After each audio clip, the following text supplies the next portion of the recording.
ไม่สงค่ะเมื่อได้เป็นวันที่30เดือนธันวาคมที่5ปี2026ในตอนได้มีข่าวเจ้ากวนวัดเสาหลินก่อเก่าถูกญาติแดบตัดปันตัวตามควาก24ปีปยกค่ะได้มาอ่านตั้งหันถึงพี่น้องเฮาตอนในที่ก็ที่เรียกว่าเป็นตอนอบโอ้เนี่ยค่ะออนตั้งเปิ้นในที่ก็เฮาคามาถ่อมด้วยข่าวงามค่ะเนาะเมื่อวันที่29เดือนธันวาคมที่5ปี2026ในมีข่าวงาวออกมาว่าลุ่มแดบตัดตลาดที่ในเมืองแข เตียบตาดปันตัวตามควักหลิวอิงเฉิงอันเป็นเจ้ากวนวัดเสาลินก่อเก่าเป็นข้าวต่างหึง24ปีในตัวตามตั้งเพศดีว่ากินสู้กินลาบกินเงินวัดยองข้าวตั้งหึงนาน30ปีนะคะอยู่ดีลุ่มเตียบตาตะลาดีเว้งเฉินเชียงเว้งหลงเหอนานเมืองแขเลยออกมาเปิ้นเผาเมื่อวันที่29เดือนธันวาคมปี2026นั้นว่าหลิวเมื่อพ่วงดีเอาตำแหน่งตั้นเฮงเป็นเจ้ากวนวัดในนามจืออันว่าซื่อหยงชินหน่อใจอาณาอำนาจเจ้ากวนวัดเสาหลินปยก็เป็นป้าโหเป่าโบราณนิธิเสียก็เอาพ่อนปังพ่อนหลีโดยดีกึ่งงามนะคะเพราะว่าเฮาติดตามถ่อมข่าวงามมันเจ้าในเมื่อพ้องนั้นก็ข่าวงามมันเจ้าก็ออกมาแฮงไว้ค่ะเนาะพี่น้องค่ะมื้อเลียวในตั้งฝ่ายร่วมดับดัดเขาในก็ลาดว่าอะโมตั้งพิษติอันมั่นเจ้าไลเฮ็ดกว่านั้นแหน่มันเป็นอันใหญ่อันหลวงค่ะดอกมีหลวงดูซุ่มใหญ่หลวงเสียวก่อเตื้อเคิกปลาตรงวงก้นหนังฮาวๆแฮงเฮ็ดจังได๋ไล่ฮู้ว่าอันมั่นเจ้าในคณะเกี่ยวข้องจอมลวงกินสู้กินลาบเงินเนี่ยเพราะว่ามานับสอนตั้งนำเงินเนี่ยก็เป็นอยู่1ปาก31ล้านหยวนเตตกเงินดอลลาร์อยู่19.4ล้านดอลลาร์อเมริกัน วงกลางปี2546ต่อถึง2568นะคะรวยมันเจ้าเอากินหั้งก็เหลียวแลสังคมตั้งเปิ้นเหี่ยวก็เฮ็ดแลสังไหนค่ะดอกเลอสิว่าย่าตัวตามควักเหย้าในลุ่มตะลาเนี่ยก็ยังสั่งหมาบไหมเงินเทียง3.5ล้านหยวนไหนเมื่อเลินโทนที่7ปี2525ตีป่นมานั่นค่ะมันเจ้าไหนก็ถูกย่าตั้งฝ่ายภูมิพลพรเขาเปิ้นก็ ทัดถวงเหเผื่อว่าโฮบทบหันว่าพิเดียวเนี่ยเปิ้นก็ถอนแปดอันเป็นตำแหน่งตั้นเฮงว่าสังหวายเฮ็ดจังไหนตั้งโมดเฮ็ดจังไหนคะเนาะวัดเสาหลินอันว่าในก็มีไว้อยู่ที่เว้งหลงเหอนานค่ะเป็นวัดที่อันจือเสียงใหญ่ค่ะเนาะเป็นที่อันมีเขาเฮาว่ากังฟูเนี่ยนะกังฟูของแขจังไหนคะมันเจ้าในค่ะเขาหับดันเฮงเป็นเจ้าก้อนวัดเมื่อพ่องปีทรงเฮงหาผัก42ค่ะเซย่อก็คับขึงปกป๋องวัดย่องสังเฮ็ดจังไหนมาค่ะจัดตั้งคอมมานีเหลือฉะนั้นก็มีแนงสารแทงเป็นหลายตีหลาย10ตีลูกกว่านะคะเฮาก็มันเจ้าเนี่ยก็ถูกย่าเปิ้นทัดถองแซ่ซ้อมมาตราเสค่ะมันจึงว่าเป็นไปหลากหลายลูกตีพุทธศาสนาเสียก็เย็นเป็นมันจึงว่า ป้ายมักมีว่าสังหวะเจ้าในให้แหน่ค่ะไหว้หลังสีลมตะลาเขาไล่ออกมาเปิ้นแพ่ลวงแดบดัดปันตัวตามเหย้าไหนก้นหวานก้นเมืองตั้งนำตั้งหลายค่ะเนาะเปิ้นก็อ่อนกันปันตั้งหันถึงเหี่ยวก็กำแถมจอมลองแดบดัดของลมตะลาเนี่ยค่ะมาเจอก็ลาดว่าก้นตีอันเฮ็ดผิดนั่นเตไล่หับขึ้นตั้งพิษเฮ็ดจังได๋อะค่ะมางจื้อเนี่ยก็มีลองมองว่าอันเป็นเจ้ากวนวัดก่อเก่าในเตปอกมาใจเหมือนจั่งว่าลวงทำว่าสังว่าจั่งใดแฮวก็แนะนำก้นอันที่ในขอกขังต่างก็สืบกว่าหือแลเฮ็ดจั่งใดมาเจ้าก็บรรดาหันถึงว่าเฮ็ดจั่งใดได้เขามันจั่งว่าเพราะว่ากว่าอยู่ไว้ที่ในขวากขังเหย้าก็มันจั่งว่า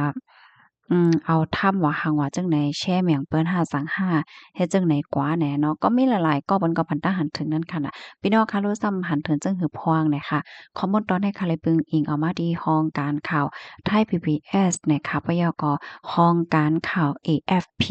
ว่าไหนคะเพราะว่าเฮาค่ะมาด้วยพ้องย่ามมาเหลียวในเตไลหันแม่นข่าวเงาเหมือนจังว่าก้นมังก้อนะคะเนาะเขาก็เฮ็ด ลองเหมือนจังหวะกินสู้กินลาบมาปีเอาข้าวตั้งเหิงมันก็ได้เป็นหลาย10ปีให้แน่เนาะบ่เหลียวว่าเปิ้นก็แต่ทัดแต่งยอบไหลหังเฮ็ดจังไดมาไหลหันในข่าวในงาวให้เนาะพี่น้องเนาะลองได้มาเจอเปิ้นก็ว่ากวนเฮาคันได้เฮ็ดจังหือก็ไหลจังนั้นอันว่านั่นเต้ยาเนาะเนี่ยค่ะว่าฮับถอมยาวหันเทินเจอก็ปันตาหันถึงมาไหลค่ะกำแน่ค่ะดีมาอ่านตั้งหันถึงพี่น้องเฮาเยาเนี่ยค่ะถอมกันอยู่ดีไหลตั้งไหลพองค่ะต้องตักกันมาไหลเนี่ยค่ะปีเฮาค่ะก็นึงแต้มมาค่าเฮาก็เตมาลาดแหนหลวงแต่มันสิว่าค่าเฮาอำต้อนถ่อมขาวนอกเมืองเสปอกแลอำต้อนทางใหญ่ขาวนอกเมืองเสปอกเลอเสไปถ่อมข่าวปีสายหมอขอมก็เหลียวก้วยป้องใจแลแจงแล้งหลีคาเด้ๆก็ย้อนว่าอำป้องใจคอความต่างคือคันแลเนาะค่ะค่ะยินเจ้าเหยียนนำค่ะที่เตรียมต่างรัดมาจึงไหนเนี่ยค่ะเนาะค่ะเอ่อก็เพราะว่าเฮาค้ามาด้วยลวงที่อันเฮาค้าผันแอนปันแฮ้งกันขึ้นได้เป็นลองตีหลีค่ะนะเหมือนจั่งหนังแต่เลยว่าจั่งหือเฮาค้าปันแฮ้งกันขึ้นในอำว่าได้เป็นลวงเล็กลวงใหญ่ลวงสังเสมว่าเฮ็ดจั่งใดคะพี่น้องค่ะจ่องยามหันแม่นก่อมหัวเพราะว่าเฮาค้าลาดเกี่ยวกับได้ลองจั่งใดแน่ค่ะนะก้นหมางก่อมังก็ได้เป็นถึงก้นจือเสียงใหญ่เนาะก้นมีปัญญาตั้งโคโลงเฮ็ดจั่งใดพี่น้องค่ะฟังต้วยค่ะนะที่ที่อันเขาเล่นสื่อตรงก้นหาสังหาเนี่ยมังป้องมังแล้วเฮาค่ะได้หันแม่นว่าเหมือนทางคำว่าปันแห้งข่าวใต้อันนั้นก็อันเป็นหลวนใต้ก้นหนมใต้เฮ็ดว่าสังว่าเฮ็ดจังไหนนะก็น่าเข้าดีกว่าทางใหญ่สื่อข่าวอันใหญ่ๆนอกเมือง5อันนั้นก็กว่าทางใหญ่เปิ้นว่าสังว่าเฮ็ดจังไหนอันเขาแชร์มาก็ได้เป็นข่าวฝ่ายมารถ้าฝ่ายอังกฤษสังหาสิงหาเฮ็ดจังเนี่ยพี่น้องค่ะจังฟังหันแม่นก่อมฮ้อเนาะอันนี้เฮาได้ก็ว่าไผเนาะมักบ่มังแล้วเฮาค้าใกล้หันแม่นเฮ็ดจังเนี่ยก้วยหนาดโตเจ้าเก่าซ้ำลาดว่าเจ้าเก่าเนี่ยเป็นก้อนฮักเจอจาดฮักเจอจาดให้แหน่เนาะมังก้อนะอันนี้มันเลยวางไผค่ะเนาะข้าก็ย้ำหันพี่น้องเฮาหมั่งเจอลัดอยู่เฮ็ดไหนแลค่ะก็ขึ้นออกมาใครในเป็นพี่น้องเฮาค่ะก้อยเนี่ยค่ะลองจังไหนแน่เฮาก็ส่วนตัวค่ะนะค่ะก็มีความถามอยู่เหมือนกันว่าเปิ้นว่วนจังหือไหนนั่นเฮาได้ก็ฮู้ค่ะเนาะก้อยน่ะว่ามาเข้าใจที่อันเฮาค่ะหมอฮักโตเจ้าเก่าเฮาหมอฮักคือเฮาบ่กำเทียมปานแรงในตรงวงเฮาขึ้นแหน่มันเป็นรองตีหลีค่ะนะเมื่อว่าเฮาค่ะตุกค่าอย่าเผิดกินจ่ายค่ะเนาะเฮาเมินเปิ้นไหนแต้นที่เฮาคาเตกองหลังแปดกันไหนเฮาคาไหวหน้าจู้กันจอยกันแน่มันเป็นรองตีหลีเอากงมนนะเพราะว่าเฮาคามาแตกเนื่องด้วยเฮาว่าตัวอย่างเปิงแตกมันข่าวในเนาะมันจะหนังข่าวที่ค่ะเฮาเอามาเปิ้นแผ่ว่าจังว่าเฮ็ดจังไดอำว่าที่เป็นลอกไล่ตัดต่ออำว่าที่เป็นลองขึ้นกราฟไหนได้แน่นอนค่ะเนาะมันก็คืดเปิ้นไรหรอกค่ะเนาะมันคืดเปิ้นเฮ็ดจั่งเนี่ยก้อยกาว่าการที่เฮาค่ะยังปั่นแฮ้งกันอยู่เนี่ยก็บ่ดอนตอนหนึ่งเฮาก็ไล่จอยเหมือนจั่งว่าในตรงวงเฮาเหมือนจั่งว่าปั่นแฮ้งกำเทียมให้เสียงลัดความใต้เฮาค่ะได้มันเฮิงมันขึ้นใหญ่เฮ็ดจั่งนี้นั่นน่ะบางคือในเปิ้นมีจังนั้นค่ะนะเปิ้นกำเทียมกันเปิ้นปั่นแฮ้งกันน่ะค่ะเนาะเปิ้นถางเลขกันขึ้นเฮ็ดเนี่ยน่ะคือมันเตลียาวลีเลออ่อนต้อนเลอเสเก่าแน่ ก็ปั่นแห้งกันเฮ็ดจังเนี่ยเนาะจ่องวันนั้นค่ะพี่น้องเฮาค่ะรับถ่อมเยาหันถึงจังหือพวงเนี่ยค่ะเนาะก็ปันตาหันถึงมาลายเนี่ยค่ะไว้ซุ่มค่ะรับถ่อมปันแห้งอยู่ค่ะการที่เฮาค่ะมอปันแห้งกันเนาะตัวอย่างเปิงแตกมันแหนว่าได้เป็นในตอนสื่อก็ย่อค่ะนะในตอนของตั้งกินตั้งยามเฮาแหละจังไหนก็เหมือนกันค่ะบางก็แน่ถังใหญ่ตั้งกินเปิ้นค่ะเนาะย่อก็ถังเล็กขึ้น อะโลเอสูได้กินผักเขียวเกียวเป็นกินผักเขียวกินโถนเดาเฮ็ดจั่งอยู่กูว่าหน้าสังหาเนี่ยเครื่องถางเลขกันขึ้นเฮ็ดจั่งใดก็มีเนาะอันเต้มันแน่เฮาเฮาโหลทางใหญ่เฮาโหลไว้กาคันที่เป็นโคของเฮาเนาะมันจังหนังผักเขียวแกงในมันมีพรหลีตั้งนำค่ะนะมันจังหนังพี่น้องเขากินผักเขียวแกงเนาะใส่ผักปักใส่ผักน้อยใส่ผักอิหยังหมักปักที่มันเป็นข้อยใส่หมักน้อยว่าเฮาว่าจังได มันมีพ่นหลีหนาตอนตาป้ายอยู่หลีเฮาเย้าก็ กินเหย้าก็มันก็หวานจ้อมให้ไหนอันนี้เป็นรองแต้ค่ะนะพะเยานางเขียวเพราะว่าพี่น้องเฮาก็พกหั่งก้อยก้อเหลียวไหนมันก็ยิงแค้นมีพรหลีเทียงค่ะเนาะอันนี้เฮาค่ะโหลหมอกำเทียมกันหมอปั่นแห้งกันหมอไว้กาขันกันเฮ็ดแหนเนาะเฮาค่ะจังขึ้นใหญ่กว่านั้นค่ะนะเนาะมันจะเลยว่าถังเล็กขึ้นหลวงโตเจ้าก็ย่อก็ถังใหญ่เปิ้นเฮ็ดจังแหนเนาะ จังหวัดนั้นค่ะว่าแทงทหารถึงอันหนึ่งค่ะไว้สงครามเมืองไทยได้ไล่ยินหมวนเจ้าหมวนจ้างเก้าเมยิ่งนั่นมาคือๆใหญ่ๆเย่าค่ะเนาะเป็นการญาติศาสนาได้เย่าค่ะหลีปันตามควักได้ค่ะเนี่ยเนาะอ๋อค่ะพี่น้องเฮาค่ะวนว่าติเมืองใต้ค่ะรั่วจ่องแหลบมีค่ะหลวงหมุนเจ้าหมุนจ้างเก้าเมยานั่งยิ่งหัวสังวาเจ้าไหนปันตั้งหันถึงบ้านไร่เนี่ยค่ะ มาเที่ยงค่ะอ่ำไลงินเลียงอ่ำเจียงโอ้วันนั้นค่ะโอ้ไลถ่อมยินจังไหนก็เป็นอันเอ็นรู้แล้วค่ะมาเที่ยงค่ะขอบใจไลฮู้ข่าวฝนล่มแลลายหางเฮียนอ่าฟ้างเพฝนล่มแต่ค่ะอ้อค่ะยินจมแต่ค่ะมาเที่ยงค่ะเนาะรับถอมปันแห้งอยู่ค่ะเอาค่ะปยอก็มันก็มีค่ะเนาะเหมือนเจิงหนังพี่ๆน้องๆเฮาอ่า ผู้ใหญ่ก้นหลวงเฮาคาผู้คู่เฮาคาพี่น้องคาหมังจื้อค่ะเนาะที่กำเทียมปั่นแห้งขึ้นลวงสื่อใต้ข่าวใต้เหมือนจั่งกำเทียมปั่นแห้งข้าวใส่หมะค้อมหรือจังไหนก็มีค่ะนะอันนี้ก็เป็นอันยินหลียินจมได้แต่เนี่ยค่ะเนาะเฮาคาปั่นแห้งกันได้เหลือสิว่าเฮาคาไหนก็มีแห้งใจอย่าก้อยมก้าแหนมันก็กำเทียมให้สื่อใต้เฮาเสียงใต้เฮาเฮิงขึ้นใหญ่กว่าเฮ็ดจังได๋นั่นน่ะเนาะ มาเที่ยงค่ะเม็ดทรงกลางแหน่เจ้าค่ะเอาค่ะเม็ดทรงค่ะเม็ดทรงกลางวันค่ะรับถอมปันแห้งอยู่ตาเสกค่ะเอาค่ะยินจมเด้อค่ะค่ะเฮาคกใจเลยคอความเพลงความน่ะพี่น้องค่ะจ่องย้ำยินค่ะเพลงความอันว่าอันคือยกก็เป็นคือเฮาคือผ่านก็เป็นคือเฮาเนี่ยค่ะเนาะกำนั้นแล้วเฮาค่ะเนี่ยก็โหลไลหมอฮักโหลไลยอมรับแล้วก็หมอฮักกันขึ้นหมอตึดตายกันเฮ็ดจังเนี่ยมันมันมีอยู่ปอกหนึ่งค่ะนะ เอ่อก้นเล่นเกมค่ะเนาะก้นเล่นเกมเนี่ยมันสิมีอยู่2ฝ่าย1ฝ่ายมันสิมีหมอก3ก้อฝ่ายเฮาว่าจุ้มกล้าก็มี3ก้อจุ้มข่าก็มี3ก้อเฮ็ดจั่งเนี้ยเนาะกำในเพิ่นก็แข่งกันเล่นเกมค่ะนะมันก็สิมีหลายๆตอนเฮ็ดจั่งเนี้ยอ่ามันสิมีอยู่เอ่อตอนที่1น่ะจุ้มกล้าเนี่ยเขาเล่นเกมเป๊ะเฮ็ดเนี่ยเนาะคนในจุ้มกล้าก่อนหนึ่งเนี่ยเขาก็โจมน่ะจุ้มกล้าเนี่ยเอ่อ เป้เอาเฮ็ดจั่งใดกำในแข่งกันแทงกำที่2จุ้มข่าแน่เป้เนาะจุ้มก่าซุ่มแหน่ก้นๆหนึ่งเนี่ยจุ้มก่าในเขาลาดว่าโอ้จุ้มข่าในเป้เอาแหน่กำในแข่งกันแทงตอนหนึ่งแหน่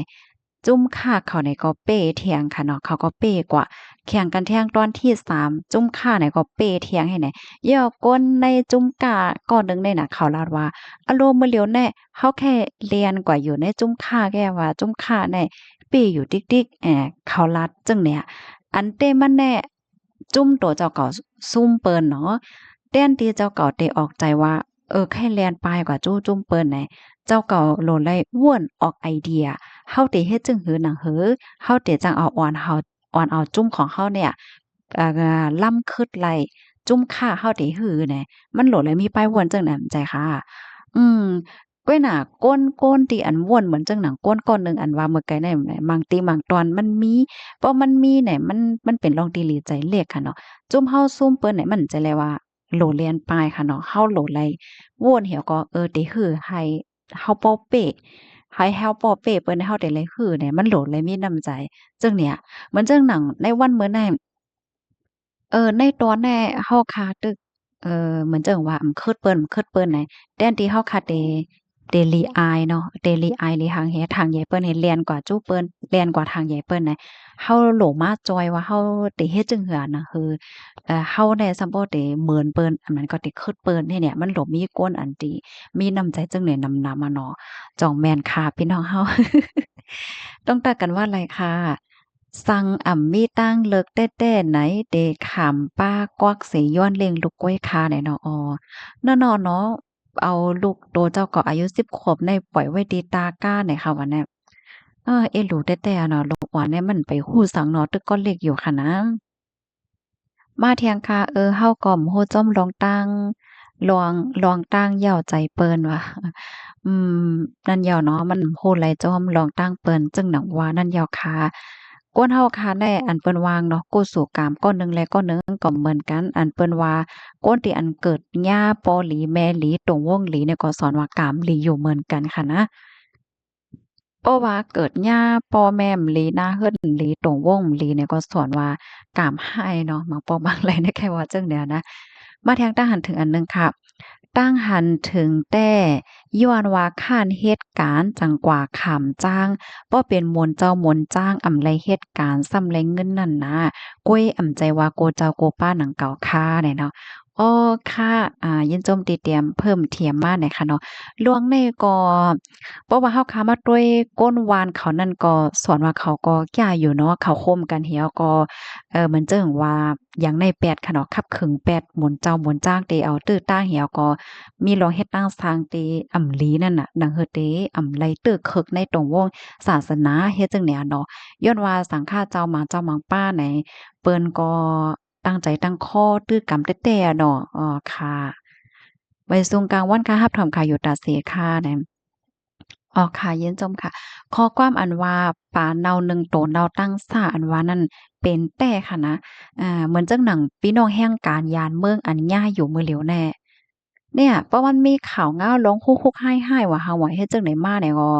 เปิ้นได้ทัดหมดน่ะป้ากันอยู่หยาบหมดมันหนังติเว้งเก้งใหม่ค่ะเนาะวายเสมีข่าวง้าวออกมาตีก้นไต้ตีเขาเขียมกันแฮวก็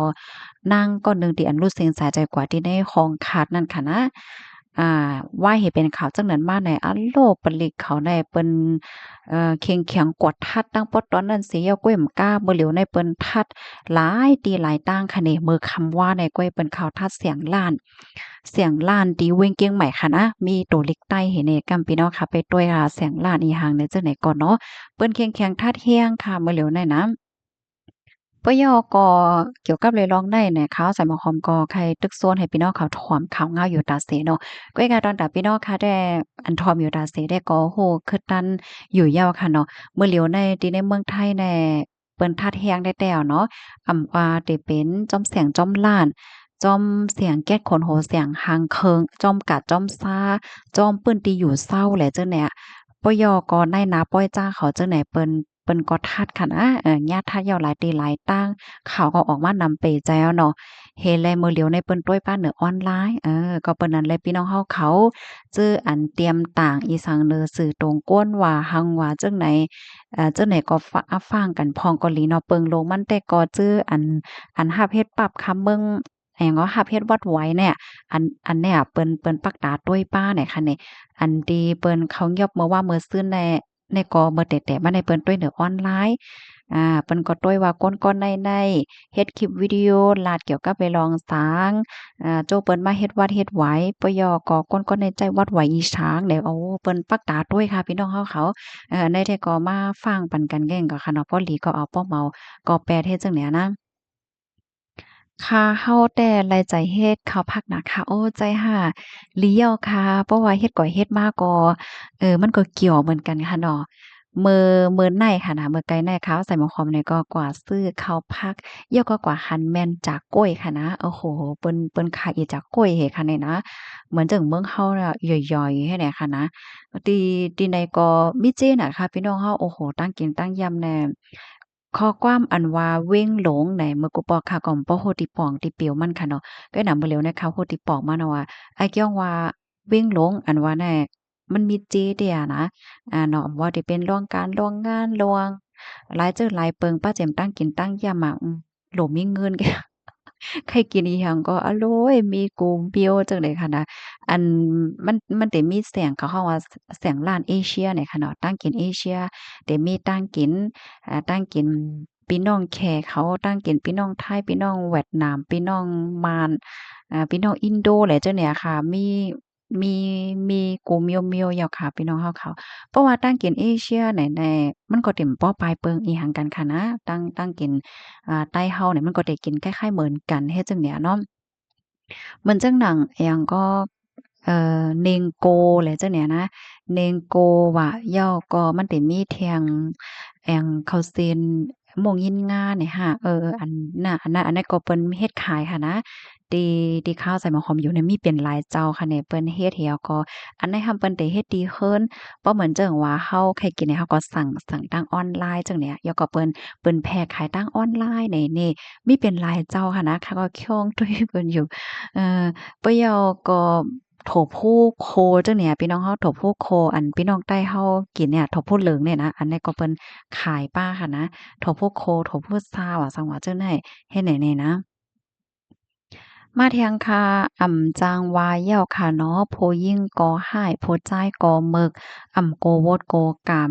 เฮ็ดฮอดลงกว่าติ๊กๆเดียเนาะโอ้นั่นน่ะว่าแล้วเขาคัดแต่เนาะเขาก็หลีอ้ามจ้างก่อนนะอันถ่อมข่าวอันน่ะเหมือนจั่งได้จึ้งเนาะอันโลยอยู่จ้อมกันแล้วก็อันเป็นกุฏิห้องลือเขาก็ทำเหมือนห่างไกลเปิ้นไว้อะเนาะพี่น้องเนาะมันสิเป็นเหมือนจั่งว่าเป็นหอหนึ่งเฮ็ดเนี่ยเนาะเปิ้นเฮ็ดไว้แล้วเดไกลเป็นยอมเฮ็ดจั่งเนี้ยเขาก็วอนว่าเปิ้นเต็มโฮมหานให้แหน่งก็โยอืมเนาะสำปมฮ้อนเดี๋ยวเลยว่าเฮือยาวค่ะตรงตักกันบ้านไรคะพี่ๆน้องๆเฮาถ่อมกันอยู่ที่ไหลพวงมาเที่ยงค่ะเนาะปีเฮาแต้มมามื้อเหลียวในมีกุฏิเหย้าค่ะต้อนเสวาก้นวาน5ก้นวานฮู้เสฮู้เสกะนานก้วยว่าอ๋อวันนั้นค่ะมันก็ เพราะว่ามามันก็บ่ได้เฮ็ดเนาะเฮาว่าเนาะมันตึกเคิกศาสนาเนาะเฮาว่านะสังเจอหนังว่าเจ้าก็ตึกกำไรเนี่ยก็ก้มกว่าก้มคำสั่งคำจ้างเฮ็ดเนี่ยเป็นก้นเฮือนเนี่ยมันก็แต่หน้าเฮือนว่าเฮาว่าเฮ็ดจังได๋มันก็ไลนั่นขนาดเนาะเพราะว่างมาค่ะนะ ไม่ทรงค่าทำอยู่ที่เมืองปอนค่ะค่ะเยี่ยนจมค่ะพี่น้องเฮาเขาเตรียมมาลัยร้อนๆแล้วๆค่ะเนาะย้อนว่าคำอ่านป้าจือพี่น้องเฮาเนี่ยค่ะเนาะกำแหน่งขาฮู้ยาวค่ะเตรียมอ่านป้าจือพี่น้องเฮาหนังหือพี่น้องเฮาเขาเตจางเตรียมไลร้อนๆแล้วโดยที่เปิ้นฮู้ว่าเป็นผู้หลายภายก็เตรียมมาเนี่ยค่ะนะมาเที่ยงค่ะปล่อยค่าแต่ย้อนต้านจอยเทียมติเปิ้นเอาใจๆอันนี้เป็นป้ายโวนติหลีแต่ค่ะนะ กว่าย้อนตั้งจอยเปิ้นก็เลยรู้เนาะเฮาค่ะเขาโทบลองตั้งหยับเผิดจังใดอ้อบ่หรือได้ปอเฮิรนกล้วยกาแหน่มป้อคาจอยปันพองค่ะเฮ็ดเนี่ยเนาะมาแทงค่ะมือไหล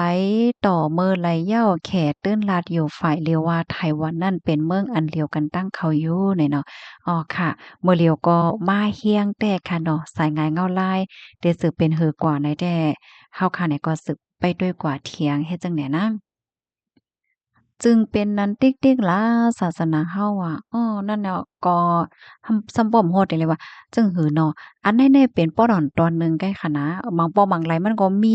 ข่าวเกี่ยวเลยระหว่างมนต์เจ้าอะหังว่าเฮ็ดจั่งใดก้อยน่ะบางข่าวขับกล่อมแลเอามาเปิ้นแพร่บางข่าวก็เอามาเปิ้นแพร่เฮ็ดจั่งเนี้ยเนาะไลถ่อมไลยินยอก็เป็นใจหลีค่ะนะมื้อเหลียวแต่เปิ้นเข็งแข็งทัดเที่ยงเอาค่ะนะบ่ได้เป็นตอนไหลก็อย่าป้อเห็นทุกแม่นไหนแต่ก็ เล็บเด็กขยับเหี่ยวเนี่ยค่ะมาเที่ยงค่ะเฮาปล่อยไล่ลุกนั่นเนี่ยเนาะนั่นเหี่ยวเนาะลูกอ่อน10ขวบแน่ตึกก้นเลขอยู่ค่ะเนาะพี่น้องเฮาปล่อยแปรเทศนั่นให้ทำติคือนั่นวนเหี่ยวก็ใจขึ้นน่ะค่ะเนาะสมบ่ฮู้ติเลยว่าคือว่าโกนเฮาเนี่ยมันเหมือนกันจึงหนังว่านั่นน่ะว่ะกับปานมื้อเหลียวนั่นนะ ตรงตักกันบ้านไรค่ะถอมกันอยู่ที่ไรตั้งไรพวงตั้งหันถึงพี่น้องเฮาเขา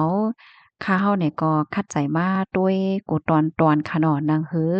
มันเต็มโต๊ะคงโต๊ะหายเฮ็ดแหน่เนาะย้อนก็เพราะว่าตั้งหันถึงพี่น้องเฮาคันนั่นข้าเฮาเนี่ยก็ไหลเฮียนโฮตั้งนำตั้งหลายค่ะเนาะจึงเป็นนั่นกว่าติ๊กๆว่า มาเที่ยงค่ะเจ้าปุถทานในก้นนับยำเอโล่งติ๊กติ๊กเงามันก็มีลูกมีเม่มันกึ้มว่ะอ๋อค่ะ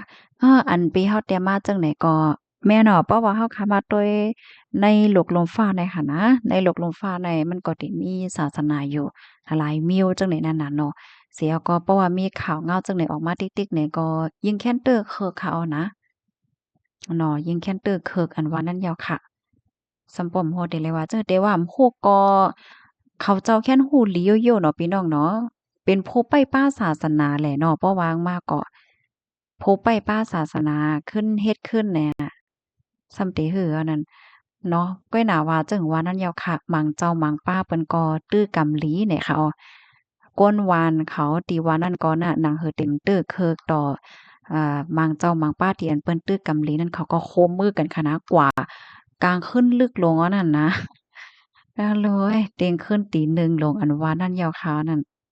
เลื่อนสุดก็ยอมหาบแหก็ถักลงเกียงกว่าเฮ็ดจั่งใดอะเนาะ อ๋อค่ะต้องตักกันบ้านไรค่ะพี่ๆน้องๆเฮาถ่อมกันอยู่ดีไหลพวงเมื่อเลียวได้แต่ระวังปักเปิงหมายมีระวังถ่อมขาวถ่อมงาอยู่ตาเสในลำลองแต่ค่ะเนาะเปิงลงมันพี่น้องเฮาเขาเจออันอยู่ไว้ที่ในเมืองไทยค่ะนะลองสืบในกว่าแน่ว่าจะเป็นลองหังก็ยากค่ะเนาะลองขวานได้จังได๋ก็มาแฮงแต่ ลงขอนได้แต่เพราะว่าพี่น้องเฮาเขาเฮ็ดการอยู่ๆหนึ่งเลยแน่มันป่น15,000ได้แต่ก็ไล่ไม่ใจค่ะนะมื้อวันนั้นค่ะก็ไล่ยินผู้ฮู้เขาเปิ้นก็ออกมาลาดค่ะเนาะแฮ่งการยานเมืองแน่เงินเหลินแน่มันไล่ถึงหนังอันที่เปิ้นมักค้านไว้เฮ็ดจังนั้นแลไหนเปิ้นก็เก็บขวานเปิ้นก็ย้อนขวานเฮ็ดจังได๋เอาเปิ้นเตมักมันไว้เพราะเหมือนเจิงว่า4โลต่อถึง150,000ต่อปีอะเพราะว่าโลใส่ขวานอะเพราะว่าไล่นำเลิศใส่นั่นแต่ก็ได้ไล่ใส่ขวานเฮ็ดจังได๋นี่อันที่เขาใส่หมอหอมไว้ใจพี่น้องเฮาคาในซ้ำเหมือนหนังพี่น้องเฮาคาเขาตีอันยิบไหวแห่งการเนี่ยเพราะว่าไล่พี่น้องเฮาคานำเหลอเสอันที่แห่งการกึ่งไล่เฮ็ดเนี่ยกำในเปิ้นทำาแต่ถามว่าเงินสู่ลูกดีไหลมาเฮ็ดเนี่ย เพราะพี่น้องเฮาคาดว่าเงินเฮาได้ไหลมาดีเฮาขายตั้งกินเฮาเฮ็ดเฮาไหลเหนือออนไลน์ว่าหังว่าเฮ็ดจั่งใดสั่งถูกกว่าเปิ้นมาทัดป้าตีวัดไหวพี่น้องเฮาเนี่ยค่ะเนาะอันใดในค่ะไว้ใจเลยค่ะปันฟังเตือนพี่น้องเฮากุ้ยเนี่ยค่ะนะก็ให้ไลฟังสติกันให้เนี่ยเนาะเพราะเฮามาด้วยในตอนแรกบางป้อมังไรก็หลีข้อขมจ้อมอืมพี่ๆน้องๆเฮาค่ะมังจื้ออยู่นั่นน่ะเนาะที่อัน มีนำกะตั้งเขียนค่ะเนาะใครเฮ็ดใครสร้างก้อยกะว่าอำจังเฮ็ดอำจังสร้างไรหลีหลีย้อนว่ามันก็มามิดลองตั้งหยาบตีวัดไหวนั้นยาวเลยค่ะเพราะว่าวัดไหวเต็มโทนได้ก็ก็แค่หยังก็เฮ็ดไรนั่นหาเนาะก็น่ะเพราะว่าวัดไหวลาซื่อๆก็เพราะว่าอยู่เมืองไทยก็บ่มั่นใจวัดไทยก็ลาลีเฮ็ดก็ไรเฮ็ดได้นั่นน่ะเนาะนั่นน่ะว่าก็ย้อนให้พี่น้องเขาใกล้ๆถ่อมข่าวเงาแล้วก็เล็บเขียนปาดลองปักเปิงหมายมีพวงให้แนว เพราะว่ายามมาเนี่ยยากขวัญย้อนหลังอันว่านั้นอะโลยยามยากขวัญย้อนหลังเนี่ยง่ายๆค่ะเนาะก็ไม้ใจกันแลแช่ในกันก็เห็นเก่าว่าภายดีใครโอบใครลัดใครแช่ร้องจังไหนเนี่ยก็อบโอ้ลาในกันมาหลายค่ะย้อนให้พี่น้องเฮาเขาอยู่เลยกินหวานในรถเพศกันค่ะเนาะหมอยสุงค่ะ